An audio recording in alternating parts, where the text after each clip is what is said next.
Hello everyone! I'm James and this is Tree, Archie, Amy and Wendy. Our topic for today is what to do aside from worrying and the world in high school students' eyes. We want to use a simile to describe our eyes.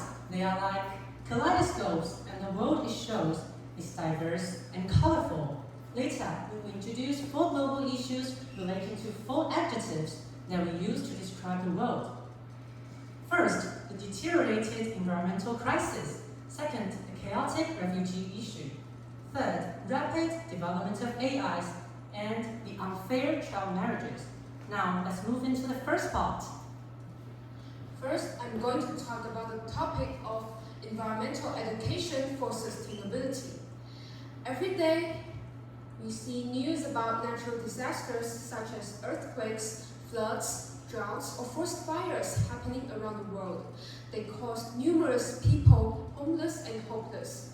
We, human beings, should pay our respects to our Mother Earth and take action to prevent it from being destroyed. Here's an example for environmental education. Project Earth Rock is a musical climate change curriculum for children. They can choose from several topics such as carbon footprints, recycling, or composting.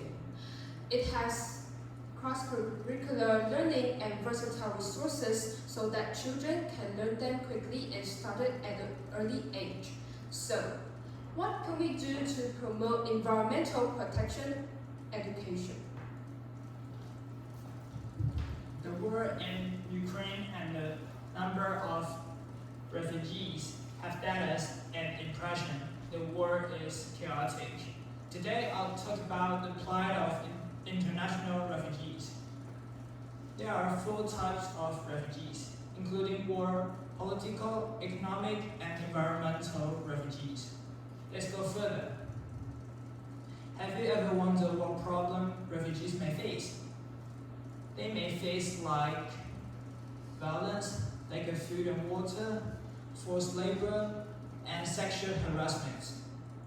Here comes the question. What can we do for them? According to Oxford research, AI will replace about 700 occupations in the future. Facing the robot, what should humans do? First of all, we should have the reskilling ability because the successful modes of the leader today couldn't promise the future success. Therefore, the importance of learning to exchange can't emphasize too much. Besides, people's soft power, like communication and understanding, can't be ignored. Here comes the question. In order not to be replaced by AI, how could we keep competitive? Once I saw a documentary film about child marriage, which shocked and interested me. Today I'm going to share the topic about no more child marriage for a better world. Child marriage refers to the marriage that's under 18. It often happens to fragile countries like South America and Africa.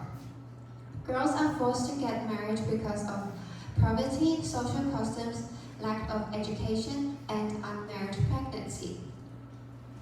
Child marriage takes away their childhood and their rights to education. Or much worse, they are tortured to physically and mentally. Although the international law had banned child marriage, but it is still happening around the world. So, what can we do to save these girls from falling victims to the child marriage? Now, let's move to the discussion part. The first question is, what action can we take to help promote environmental protection education? In our daily lives, we should carry out the 3 R's: recycling, reuse, and reduce. Besides, all schools and families should work together to educate their children to value environmental protection. And what can we do for the refugees? Besides donating money to fulfill their needs, I think building school to the child keep their studies is also very important. In order not to be replaced by AI, how can we keep competitive? In the AI era, we should build a new culture which values love, service, and empathy. Although technology is changing our jobs and lives, we should change ourselves to fit the time. What can we do to save those girls from falling victims to child marriages? According to the SDG as gender equality, one of the goals is to get rid of all harmful customs to females. So, let's work together and solve the problem. Let's make our conclusion. Martin Luther ever said, "If I believe the world was to end tomorrow, I will still plant a tree today." So, we'll never lose our faith to the world, even though it isn't as beautiful as before. Besides, we should value education because it's the best way to overturn everyone's fate. Last but not least, we deeply believe we'll see a beautiful and colorful world through our kaleidoscopes in the near future. And here's the source of our presentation. Now, Thank you. Bye.